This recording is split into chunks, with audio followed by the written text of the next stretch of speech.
নালিতাবাড়ী উপজেলায় নিয়মনীতির তোয়াক্কা না করে গভীর রাত পর্যন্ত উচ্চ শব্দে মাইক ও সাউন্ড সিস্টেম বাজানোর প্রতিবাদে এক ব্যতিক্রমী কর্মসূচি পালন করেছেন এক কলেজ শিক্ষক। আজ বেলা 11:30টার দিকে উপজেলা নির্বাহী কর্মকর্তার ইউএনওর কার্যালয়ের সামনে হাতে থালা ও চামচ নিয়ে জোরে জোরে শব্দ তৈরি করে প্রায় 10 মিনিট অবস্থান করেন তিনি।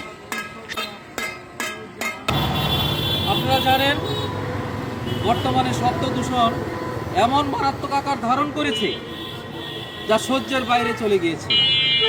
তাই আজকে আমার এই অভিনব পন্থা, কারণ শব্দ দূষণের কারণে এই চলমান এসএসসি পরীক্ষার্থীর সময় পরীক্ষার যে ডিস্টার্ব হইতেছে, এটা কারও অনুধাবন হচ্ছে না। আমরা শুধু বলি আমরা নিজেরাই বাঁচব। এই পৃথিবীটাকে বাসযোগ্য করবে কে? শুধু কি একাই শুধু আমরা বাঁচতে পারবো? যারা এই রাতের বেলা যে সকল প্রাণী খাবার খায়, এই শব্দ দূষণের কারণে এই রাতের বেলাতে সারা রাত ব্যাপী বক বাজিয়ে বিয়ে উপলক্ষে, জন্মদিন উপলক্ষে, খাতনা উপলক্ষে সারাদিন বক বাজাইতেছে। না আছে কোনো খবর, না আছে পরীক্ষার্থীদের দিকে দৃষ্টি, না আছে ওই অসুস্থ রোগীদের দিকে দৃষ্টি, কোনো দিকে কারো ভ্রুক্ষেপ নেই। এই শব্দ দূষণ যদি এরকমভাবে চলতে থাকে তাহলে একদিন মারাত্মক আকার ধারণ করবে। এই প্রতিবন্ধকতার দিকে আমরা যাচ্ছি। আমাদের কানের শ্রবণ ক্ষমতার বাইরে ধারণা অতিরিক্ত, যে এটা তো আমরা সহ্য করতে পারছি না। রাতে আল্লাহ তাআলা যেহেতু মানুষকে রাতের বেলাকে ঘুমটাকে বিশ্রাম হিসেবে দিয়েছে আর দিনের বেলা কর্মময় করে দিয়েছে, সারা রাত ব্যাপী যদি একজন কেউ পরিশ্রম করে তাহলে রাতে সে কিভাবে শব্দ দূষণের কারণে ঘুমাতে পারবে? তাই আমি এখানে এই থাল বাটি বাজিয়ে আসলে এই শব্দ দূষণ করলে যে মানুষের মস্তিষ্ক উগ্র হয়ে যায়, তার কর্মক্ষমতা লোপ পায়, সেই বিষয়টা অনুধাবন করার জন্যই আজকে এখানে এসেছি।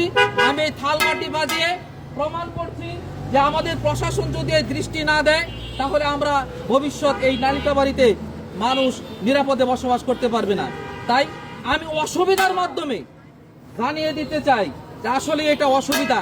শব্দ দূষণ আসলেই মারাত্মক।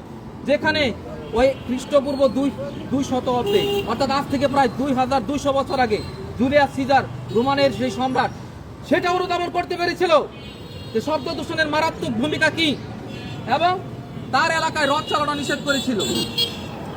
এখন আমরা এই আধুনিক যুগে এসে এখনো শব্দ দূষণের সেই বিষয়টা অনুধাবন করতে পারছি না কেন? তাই অচিরেই এই নালিতাবাড়ির উচ্চ স্বরে যে বক্সগুলি বাজে, এগুলি অবশ্যই বন্ধ করতে হবে। ডেকোরেশন মালিকদেরকে এনে তাদেরকে নিষেধ করতে হবে যে প্রশাসনের অনুমতি ব্যতি রেখে কোনো উচ্চ শব্দ সৃষ্টিকারী বক্স ভাড়া দেওয়া যাবে না।